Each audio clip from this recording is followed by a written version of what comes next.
Thank you very much for that. And how many of you have been on reality TV shows? Okay. Well, let's see, how do I... There we go.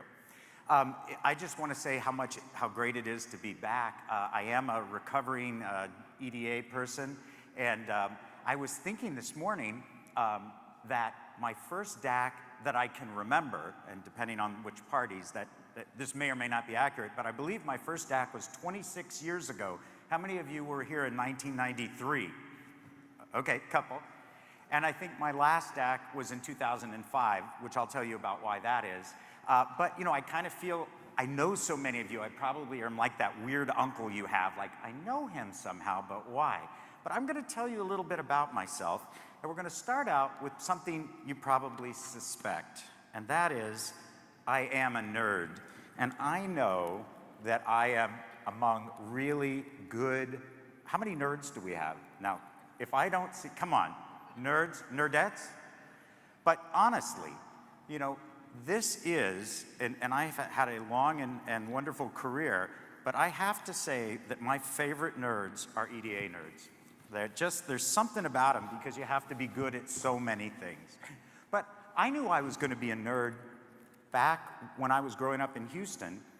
I actually told my mom when I was 8 years old that I wanted to go to MIT, and I was like, how in the world did she even found the piece of paper. So I went to the nerdiest school. I went then to the nerdiest company. I work at IBM, and I really love the place on most days. But I ended up now having been there 38 years. But I want to, as part of the introduction, I want to tell you a little bit about some other people. Let me introduce you to this guy. This was my late father-in-law, Gabe. He was actually hired right out of high school and was sent to IBM College in Endicott, New York. He worked there for 36 years, and he tells me about the times that our founders used to come out and sing songs while they did calisthenics in the parking lot. So it's been a long, crazy time. But it was so great, you know, with his 36 years, he loved making things. He made these gigantic robotic machines to help us make mainframes. They were beautiful, but the most beautiful thing he made was my wife, Diane, who has also been at IBM. She'd had enough at about 8 years. So it is one thing I would like to say about my employer is that I don't know about your employer, but ours, when they issue you a spouse, that's a pretty good sign. But between the three of us, we have 81 years of this industry and 81 years in the same company. And that's kind of an interesting thing because it gave me a perspective. And I want to talk to you a little bit about this. And I'm going to do it in a couple of lessons. But I want to talk about innovation. So in 2011, my company turned 100 years old. And it was crazy because most of the good stuff that's happened to me in my life in the last 20 years has been because I'm funny looking, honestly. And so I am the most senior technical person in my company in the state of Vermont. Anybody from Vermont here? Didn't think so. But I had to go when our company turned 100 years old. The governor wanted to talk to me. And it was funny because in the paper, there was a thing about, it said 100 years. And I had me holding some sort of a wafer. And I went in to see the governor, and the governor is a very accessible person in Vermont. And he looked at me and he goes, "You don't look 100, you don't even look 80. And I went, no.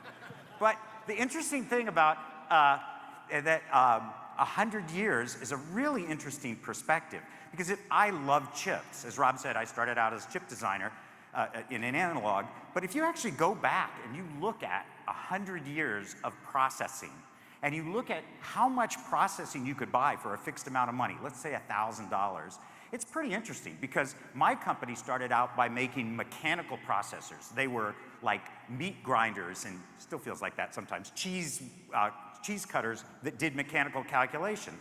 Then they would go up and they would make the mechanical things, they would run it with a motor. The Mach 5 computer that IBM helped build in World War II was so loud you had to wear earplugs. It could multiply 50 10-digit numbers per second, which was huge. Then vacuum tubes, that's what I was studying when I went to MIT. then discrete bipolar transistors, CMOS, et cetera. Well, that looks like an amazing thing. That's a log chart, but how much compute you could get. That's like Moore's Law, but 100 years long. Now, it looks like, hey, that's a pretty smooth curve, but is it? It's not at all. It's actually a bunch of really, nice, smooth places, and then these, kind of, moments where there's a discontinuity. I remember when I joined, we were doing bipolar transistor computers. They were going faster and faster and faster, but they were also getting so hot that they would catch fire or melt. And we thought, well, maybe the sales guys can handle that. But that did work. But actually what we had to do is, because there were some guys in research who were experimenting with this cool CMOS stuff, we had to make the leap. So those leaps are when something you were working on before stops working and you have to make this jump. It's really scary. We actually had to go to technologies that were slower. You talk about a sales issue, but thank God we did, because that has lasted for a long time. So I think the lesson right now is that these discontinuities, there's continuous and then sort of these discontinuities, these disruptive components. And I think how our companies and how us as personally, we make those leaps really defines something. And it's really important, because you can't just keep doing what you're doing. Do you know about The Economist? Anybody read The Economist? I read about half of it, drops in the bathtub. But basically, they did a study on these kind of power law things. And they started, again, with 100 years. They started with a device. This is a device from Mr. Gillette. It's designed to take the hair off your face for some reason. I don't know why anybody did that. But that lasted until 1998. 98 years, pretty good run. But then their competitor came up with a 2-blade thing. And then what started was this huge kind of thing. Okay, there's a 3-blade thing. And you thought, really? A 4-blade thing, which is, yeah. And then, you would think that this was a joke, the 5-blade, but I found this you can actually still buy these in CVS, but I found this in the airport concession in Finland. And the Economist was wondering, like, where is this gonna stop? And they figured 14. The point is, you can't just keep doing what you always did. And so the message, so why, kind of coming back to this, why does that have to do with play? Because if you take this same lesson and you apply it to us personally, it might be a very different metric, but you might have, instead of how much compute you could get, it might be how much money you make, or how much influence you have, or how much fun you're going to have, or 1 over the amount of hair you have, or something like that. But your life is going to have those kind of discrepancies, disruptions. And it's those moments, how you face those things. Do you sit back and wait? If you sit back and wait too much, the world passes you. If you jump too soon, you could be, ashes at the bottom of the floor. But the idea of, how do you get through these? Like, where should you go to school? In my case, I knew exactly that, but where should I go work? Who should I marry? IBM took care of that. How many kids should you have? IBM didn't do anything about that. But where should you go to grad school? Should you get a tattoo of your company in a place you can't show people? Seriously. Or some other things. So how you face these disruptions, I really was thinking about, well, what was that lesson? And it was a really interesting moment, because you're all going to have those. And sometimes they're decisions that you can make, and sometimes they're decisions that are made for you by external forces. So I got an opportunity. It was a really scary kind of moment. I was asked to give a talk at my high school student, my youngest son's high school graduation, their honors thing. And what's great about what stays in Vegas is that if this talk doesn't go well, I never have to see any of you again. But if you suck in front of your kid's high school, I was trying to think, because you must have remembered that, you must have been to a high school graduation, there was some old guy or old woman up there going, when I was your age. And that was me now. And I was like, what could I tell people that would make sense? And it kind of came to me in a really weird way. My wife woke me up and she said, here it is. And it was the thing that actually makes us resilient and be able to jump those things has a lot to do with play. Now, play? Well, I was really freaking out about this talk, and my youngest son knew that he was worried I was gonna suck, and he actually took me, we have a bridge down the street from us, 15 meters high. and it is illegal to jump off that bridge, but it is perfectly legal to fall off that bridge. And he actually took me out there and he said, Dad, okay, you're just gonna blank and you're gonna do it. And I did, I actually did, and I still do it when I'm kind of frozen. The point is, what is about play? When you're playing, you're in the zone. You're not thinking about what the outcome is. You're not worried about competing except in a playful way. You're experimenting, you're willing to make mistakes. You're resilient, you're willing to steal ideas, you're willing for other people to steal ideas. If you think about your own life, you know, whatever got you into engineering, you must really love this stuff. Do you still love this stuff? You must, right? Or you wouldn't be here. There's other things you could do in Vegas. But the idea of playfully engaging and keeping that alive is just so important. Now, why do I say that? It sounds obvious, but you wouldn't think so, because play can slip away. It really can. Here's an interesting statistic. The United States Bureau of Labor says that 65% of people either often don't like their job or hate their job. The good news is that's better than it used to be. But what happens is that work has a way of chasing that playfulness out of you. And I'm not talking about, you know, work-life balance, which I've never tried. But, you know, it's not like, hey, I'm gonna go play football after work. It's actually the experimental, you know, I'm gonna go immerse myself, getting into that zone, misbehaving a little bit. It's doing that, because when that gets choked out of work, it's just work.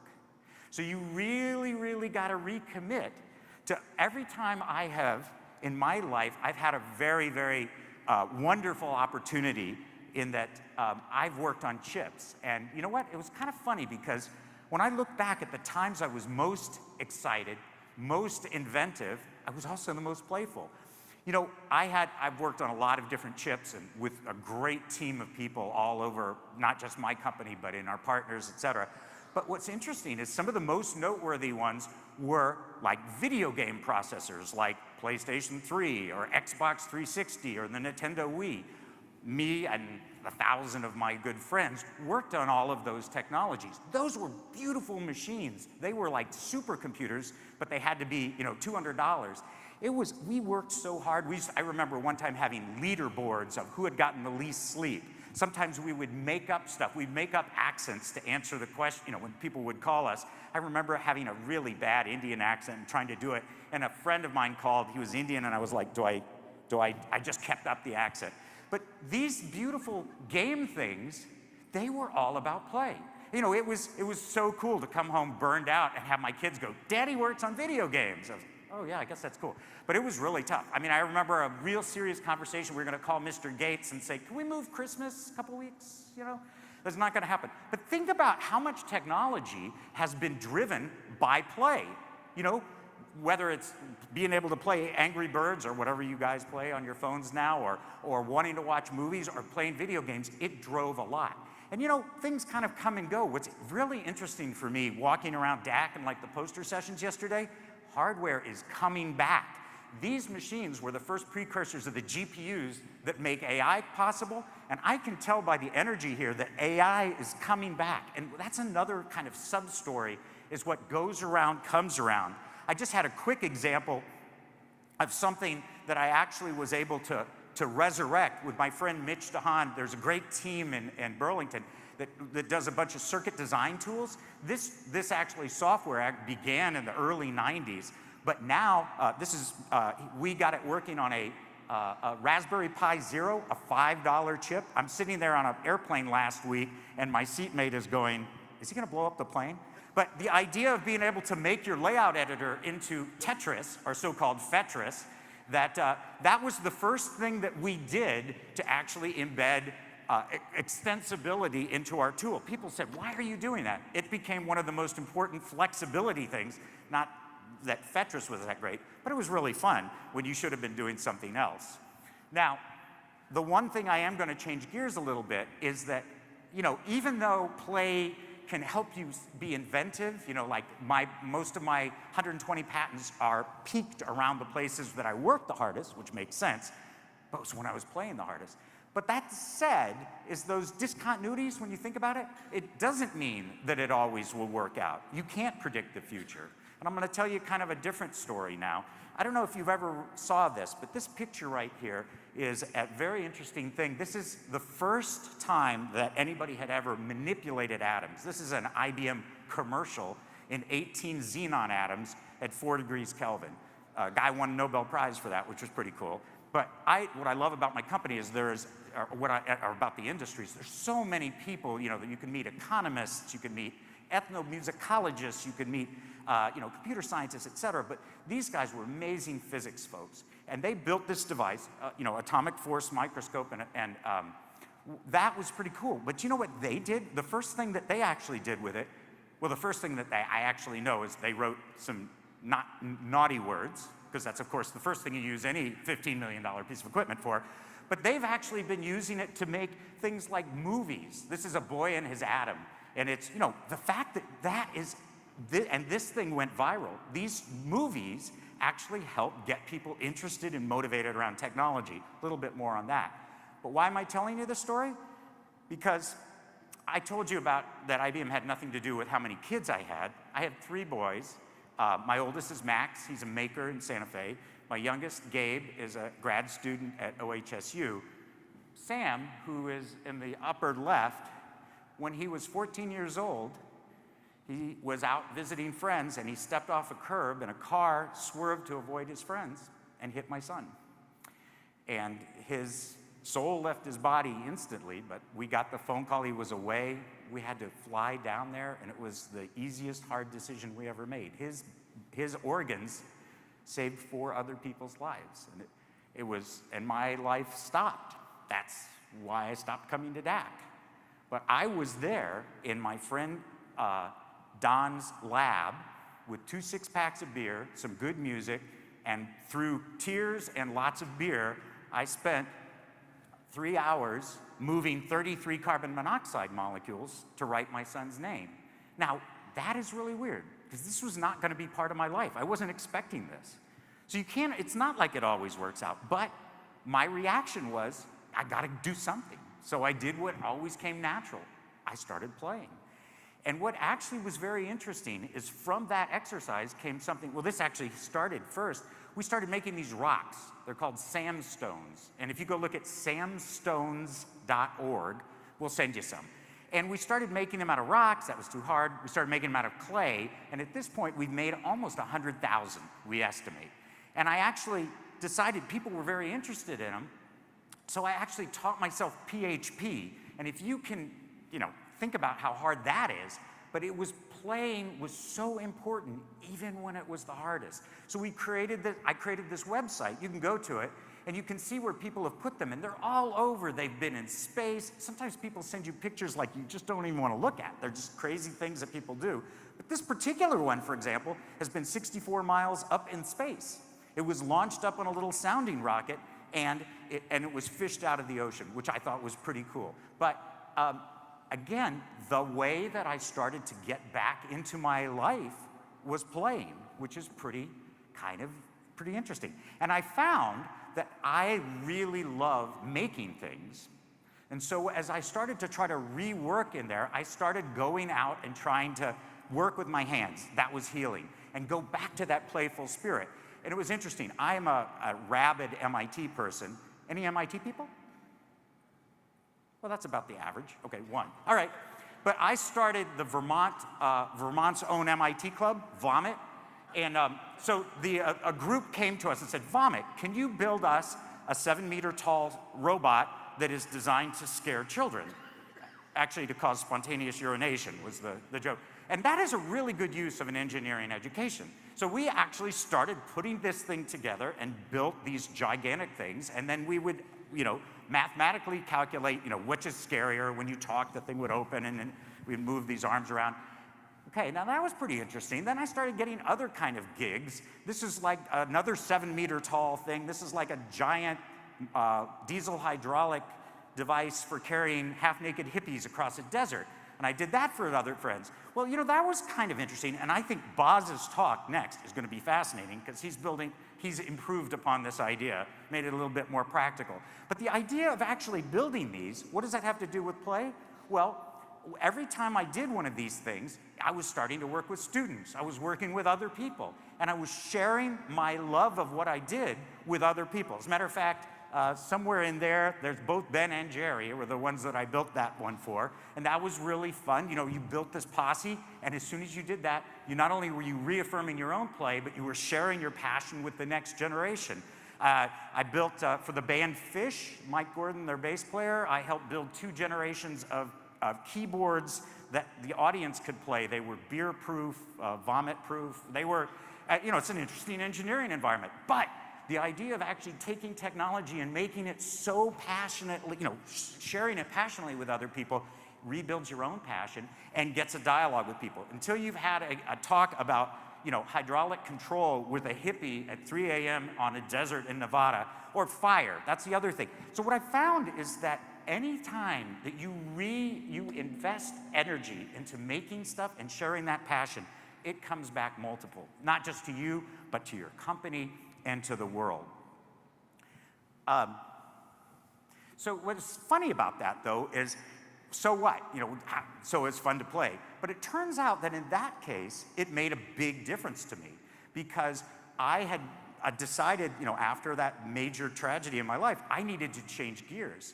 But what could I do? I knew chips, but it turned out that I was very interested in making chips controlled by computers.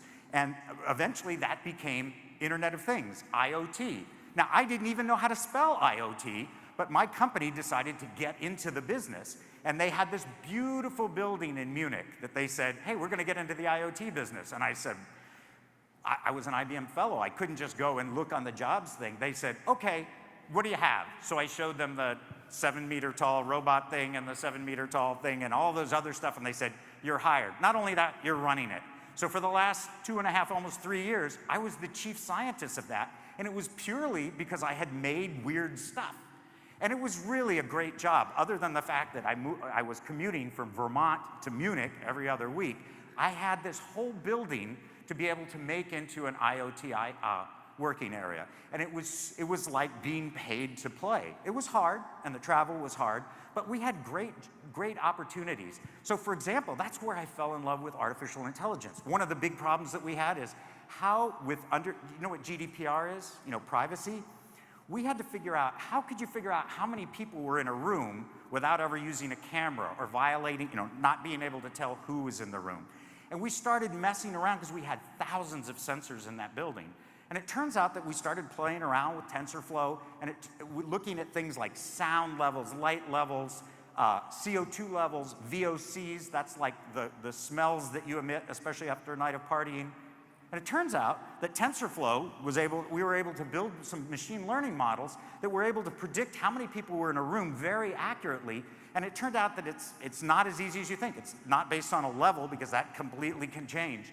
But it was based on, you know, almost like the derivatives of the CO2 levels. But it was where I said, wow, IoT meets AI. And that became a really interesting thing. So not only did play take me there, but I was like, wow, this AI stuff, it's going to be hot. I mean, you just walk around on those posters, or even at the, you know, at the exhibit halls out here, AI is back. Chips are gonna be huge. Hardware is mattering more and more. And I thought, you know what? I have enough frequent flyer miles, I never need any more. So I would really like to do something closer to home. And it turns out that IBM was doing a collaboration with MIT. Did I mention I like MIT? I think I mentioned. But they had this great lab that we started about 1.5 years ago. And the idea is all these projects, we have 50 projects, we're about to expand to about 65 projects that are joint between IBM, MIT, and they're all about AI. A lot of them are about AI and things like AI and sensors. We're also doing a lot of work about responsible AI, bias in AI, fairness, security in AI. And it's been so much fun because, again, play has brought me back home. I'm doing this for fun because I am in a lab with there are about 50 people, but 20 young PhDs, most of them less than half my age, provably twice as smart as I am, and I'm learning from scratch. It's really, you talk about one of those leaps, I'm having to figure this out as I go. And that's really, really scary, and it's really, really fun. But I think the idea the whole cycle of working on chips that had acceleration, and now I'm doing the software side that goes back. It's really cool because it comes back to just reinforcing what I love doing. Now, part of what I'm doing is that we have a lot to worry about in terms, AI is just amazing promise, but it also raises concerns about, people's privacy, et cetera. I'm on a task force for our current governor in Vermont about AI, and I was drafted onto it, and I was really excited. But 80% of the people on that task force are thinking that AI is bad or worried about it. I mean, and AI is like any technology. It can have positive and negative. So one of the things that I'm working on now, in addition to serious science, is trying to make AI more engageable. So this is my first experiment. This is a thing called Varimin. It's a visual theremin. It uses something called TensorFlow and PoseNet. And if you go, come up and I'll show you where it is, but it runs on a phone, it runs on anything. But the idea of trying to make AI approachable so that you can have a reasonable conversation with people. It's incredibly important to have people make sort of nuanced talk about AI. If they're overly optimistic, that's not good. If they're overly scared, that's certainly not good. The best way to do it is to form an informed populace. The best way to do that is make it something that you can actually experiment on. By the way, that is also a MIDI controller and can run my Tesla coil, which I have in the back. Maybe I'll set it up somewhere else. I didn't risk running it up here because it always destroys things like cell phones and things like that. But the idea of being able to put things together, AI is such a marvelous technology because it can be used to solve real problems and fun problems. So kind of bringing this back, so what kind of lessons did I learn? Rob mentioned one weird thing that I did. As part of this is recommitting yourself, going back and whenever you start to drift out of that zone where you're really loving what you're doing, it's time to misbehave. And what that means is you shouldn't, I'll say something really bold, is that nobody I know who's senior in my company or any other company got there by doing what they were told. It was always by misbehaving. And I was at a place where I really needed to misbehave. I needed to completely reset. And I found that, the right thing, I remember one day I was trying to figure this out, and I went to my beautiful hippie wife and I said, Diane, what do I do? And she goes, I have no idea. Go ask the cosmos. So I walked outside, looked up, it was snowing, and I said, what do you have for me? What should I do? Nothing. But the next day, a woman called and she proposed this. So the basic scenario was, do you want to be on a reality science TV show? Human conflict. Now, that was a really weird conversation because basically the idea was you're going to disappear for 3 months or 2.5 months. You're not going to tell anyone where you are, and you're going to live in an old warehouse. And while they didn't quite sell it this way, there's the warehouse. They didn't sell it that way, but it involved eating. As a matter of fact, I've been a vegetarian since 1976. My first red meat was rat, and it's good, actually, when you're hungry. And pigeon, ate a lot of rat, ate a lot of pigeon. But we ended up being locked in this warehouse, and it was the craziest thing. It was dirty, the people were idiots, and the other 9 people, of course, were idiots. No, we're all good friends. But it turned out to be the best experience because we were trying to build with what we could find. And it was the essence of play. And the interesting thing about that is that when you messed up, because play also involves sometimes failing, you were failing in front of 12 million people. And it was a really good exercise to learn to just throw yourself into it and just see where it was going to go. So, there were many lessons on that, but just being able to work without, you didn't have enough of the material you wanted, you didn't have enough of we didn't have the internet, we didn't have all of that stuff, but overall, it was just throwing ourselves in, and it was the most rewarding thing. But I want to leave you with one message that I learned on that, about that. So that misbehavior, I remember having that conversation with my boss, and, I said, well, I'm going to disappear for 3 months, and, I can't tell you where I'm going. And I mean, it was like a reality show. Every third word was beep, beep, you're gonna beep, you're what? You're gonna destroy your career? And I was like, oh, so worried. Well, the same thing about worry. So the last message I'll leave you with is that play is a great inoculation against worry. Because you know how like you worry, like if I don't get this, if I don't finish this paper, then I won't get it into the conference. If I don't get the conference, I won't get on the committee. If I don't get in the committee, I won't get the raise. If I don't get the raise, I won't marry that girl or guy, and then I'll end up living in a ditch, and you just spiral out, right? Well, it turns out it's never like that. And I'm a champion worrier. But what happened on that show, day 3, it was really hot and dry. It only rained 3 times, and I was the dirtiest colonist. It was called the colony. One day it started raining, day 3 in, and I ran, my 9 colleagues ran out to catch water. I ran out the back and just threw my clothes off just to try to get clean. And I turned around, there was a guy with a $100,000 camera. And I said, you wouldn't. He goes, I'd pick up that plastic. Now that's after I picked up that plastic. I didn't even think about that. So I went on, for weeks. We went on for another 2.5 months, went back to work, and I got a call from Armonk, our headquarters. The number 2 guy in IBM wanted to talk to me. He goes, IBM fellow, Discovery Science, how great. So we drove my little Prius down there, and it turned out we were supposed to spend 20 minutes, an hour and a half. And we were talking about it, and it was a great conversation, but as I was driving back, I was like, I was worried because like every reality show, there's a lot of swear words. Every 4th word is beep. And I called one of the guys, and he said, oh, don't worry about the language, as long as there's science in it, and as long as you kept your clothes on. So this is the end of the first season, the first show, last 45 seconds, I was pixelated, but I was like, oh my God, my kids are seeing this, my parents are seeing this, my boss is seeing this, the head of IBM is seeing this, and I thought my career was done. And you know what, I was like so tensed up, and I thought, the next time I saw that guy, which was 6 weeks later, he said, I love the show, but you should get more sun. So basically, I'll leave you with that. That basically recommit to that, keeping that playful spirit. Whenever you feel it going, bring it back. Whatever you have in that, share it with other people. Share it with the next generation, because chips are coming back like crazy. EDA is that we're going to need more people. If you see a coworker who needs that spirit, go come up with some sort of skunk works and do something, get away with something, misbehave. Because, as George Bernard Shaw said, we don't stop playing because we grow old. We grow old because we stop playing. So, thank you very much.